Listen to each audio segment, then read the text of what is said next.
Stadium Sultan Mizan Zainal Abidin Gong Badak Kuala Terengganu untuk menyaksikan satu lagi pertemuan Liga Super Malaysia melibatkan Terengganu yang akan melayani kunjungan Penang. Dan sedikit perlahan cuba mendapatkan Azam Azmi. Silapan manual out ketika satu percubaan. Side netting saja. Alif Zakaria ketika ini mengesan Faisal Halim. Terus melakukan satu cross, tandukan kurang kuat Cece Kipre.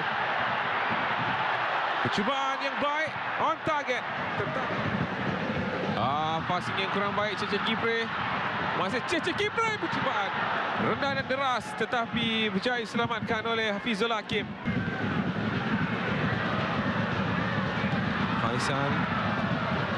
Faisal bahaya untuk Penang akhirnya. Faisal Halim meledak untuk Terengganu. Terubah untuk mendapatkan Azam Azmi, satu cross terus dilakukan. Tak berjaya untuk sampai kepada mana rakan sepasukan. Percubaan jarak jauh kali ini. Terkena palang pula daripada Petrus Chitembi. Faisal baik untuk mendapatkan Chitembi. Cross ke tengah, tandukan Cece Kipre yang ketika ini berjaya untuk memberikan kelebihan berkanda.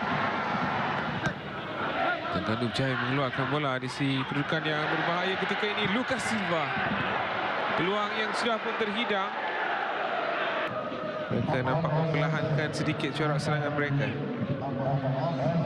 Cross dengan Cece Kipre dengan percubaan.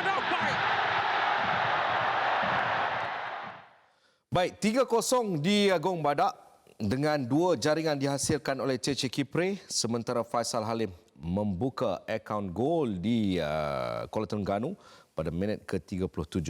Ia merupakan jaringan kelima peribadi untuk Faisal Halim. Struktur pasukan itu sudah cukup membezakan, sudah cukup menceritakan bagaimana kedua pasukan mahu berdepan sesama sendiri. Okey, kalau dalam kedudukan pasukan ataupun cara corak permainan yang kedua pasukan ini tunjukkan, of course tertarik kepada pasukan Terengganu yang lebih ready kerana setelah kekalahan FA Cup tu membawa kepada satu benda yang dikontinue untuk menang dalam Liga dan berdepan dengan Pulau Pinang, satu benda yang saya rasa agak sukar ketika ini untuk Zainal, tidak pernah menang dari sepanjang perlawanan yang dia bawa itu dan menyebabkan pasukan ini sekarang ni dalam satu peringkat.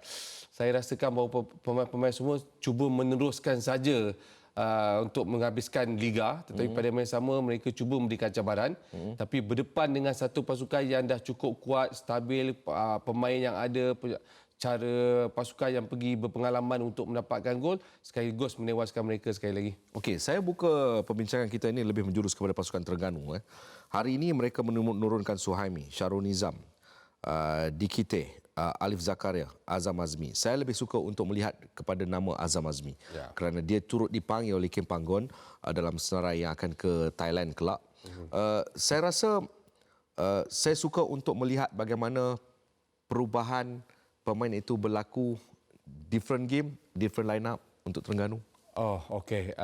Napuzi bertuah kerana dia ada memiliki skor yang banyak ataupun pemain yang boleh di-rotate ataupun buat penggiliran. Of course, mengikut kehendak pada perlawanan. So, kalau kita lihat malam ni cukup berbeza apabila sedikit faktor tidak hanya menukarkan Suhaimi kepada menjaga gol, tetapi mengekalkan kesebelasan utama iaitu bawa masuk balik Alif Zakaria.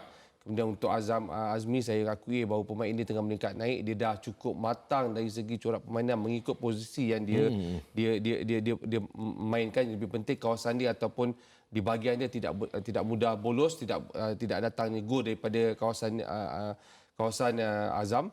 So dekat sini menggambarkan bahawa setiap posisi untuk Napuzi itu lengkap. Jaga gol, pertahanan, midfield dan ada penyerang yang boleh menjadikan gol. Ini yang menjadikan masalah kepada Penang kerana mereka kalau dilihat saya ambil ketiga-tiga posisi. Kita tolak penjaga gol sementara. Defender, midfield dan juga strike force. Nyata ada lopong pada tiap-tiap posisi untuk musim ini bagi pasukan Penang. Of course. Untuk Penang, setelah saya rasa gambaran awal setelah mereka kehilangan Kasar untuk di bahagian attacking itu punca sebenar segala-galanya. Kerana kalau kita lihat dalam liga kita, demand demand pemain import untuk menyediakan gol itu lebih penting dalam setiap kali perlawanan. Semua kita tengok penjaring ataupun penyerang di bahagian atas semua pemain import yang boleh menyediakan gol. Itu terbukti untuk pasukan Terengganu. Untuk Pulau Pinang, ya betul. Bila kita dapat lihat bahawa kedudukan pemain-pemain yang saya anggap tak cukup kuat untuk memiliki kekuatan berdepan dengan pasukan-pasukan kuat yang rata-rata mereka senang bolos, mudah ditewaskan dan menyebabkan Penang tak dapat mengubah kedudukan di bawah. Okey, permit kita ini Mary. Mary, kalau boleh kita nak tengok gol pertama. Faisal Halim. Pemain ini sebenarnya sudah boleh saya katakan kawasan di kiri, kanan, tengah, depan adalah kawasan dia bersukaria. Wih. Ya betul, kerana dia akan start di kawasan tengah untuk dapatkan space ruang di bahagian depan. Faizal ni kalau ikut pada pandangan saya pemain yang memerlukan ruang di depan kosong dan luas untuk dia melakukan gerakan larian dan ini berlaku apabila gol pertama terasa 1-2 berlaku di sebelah kanan, dia yang memulakan gerakan tu 1-2 berlaku dan terus hantaran terus Syatembi ni first touch Faizal terus masuk ke dalam gol dan berdepan dengan kawasan jaringan. So ini rembatan yang tepat ke arah gol. Saya anggap satu sekali lagi pergerakan Faizal yang memerlukan kawasan luas di depan dan dia boleh menyediakan gol. Okey. Oponen mungkin akan meletakkan, mungkin Miki akan bermain di sebelah kiri ataupun kanan. Tetapi inilah masalah untuk berdepan dengan budak Mengkuang ini. Di mana dia bergerak dalam kedudukan yang dia enjoy. Betul. Faizal ni dia run with the ball. Dia tolak bola, dia lari, dia kejar satu lawan satu. Dua pemain dekat kawasan attacking, dia akan beat, dia akan dribble bola. Dan itu kelebihan yang memang Faizal perlu lakukan. Itu penyebab dia dapatkan gol dan memberikan bantuan. Dan saya jangkakan apabila pun mungkin kalau kita dapat lihat jaringan kedua pun berlaku di kawasan sama seperti jaringan pertama dan hasil pun gerakan daripada Faizal yang memulakan hantaran kepada Syatembi. Saya rasa dekat sini dah nampak perancangan untuk pasukan attacking Terengganu masuk untuk melakukan gerakan semua. Hasilnya datang daripada Faizal Halim. Okey. Cice Kipre 2 gol. Hari ini dia melengkapkan jaringan keseluruhan peribadinya 8 gol secara keseluruhannya selepas jaringan pertama ini pada minit ke-45 di penghujung babak yang pertama. Saya katakan game ini boleh saya letakkan 3 nama penting. Ya, of course.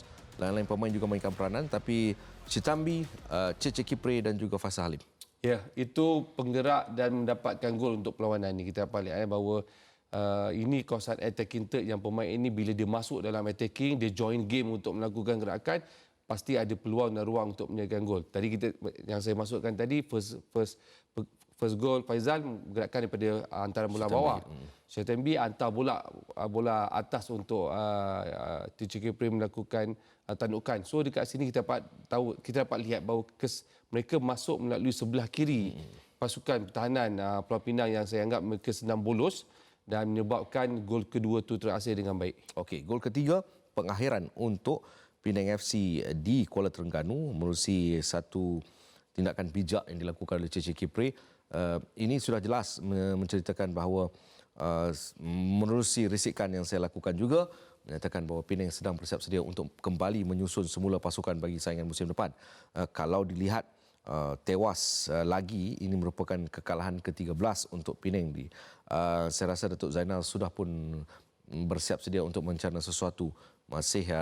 Walaupun masih terlalu awal, tapi saya rasa this is the best time kerana pada kedudukan mereka pada ketika ini. Ya, nak menghabiskan perlawanan dalam liga dan untuk bawa masa tahun depan untuk baik ketika ini untuk pasukan Coach Zainal sendiri untuk dia melakukan balik pada saya pengiraan pemain yang mana perlu dibawa masuk, diperbetulkan dan diperkuatkan.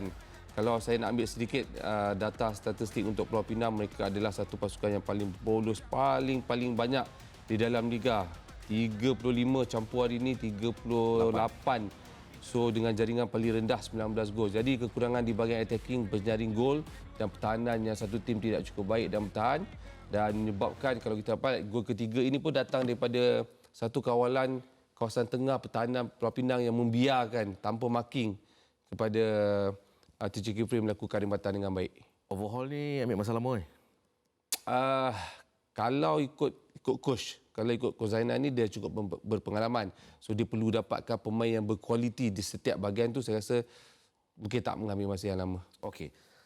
Kedua-dua pasukan walaupun Terengganu menang, tetapi pertembungan yang boleh saya angkat sebagai pertembungan match of the week dalam persaingan, dalam perseteruan untuk memiliki slot ke AFC akan berlangsung pada 1 Oktober kerana Terengganu dijadual akan bertemu dengan pasukan Sabah, sementara Penang juga dalam kedudukan makin tertekan untuk berdepan dengan pasukan KL City pada tanggal 1 Oktober. Jadi jangan ke mana-mana.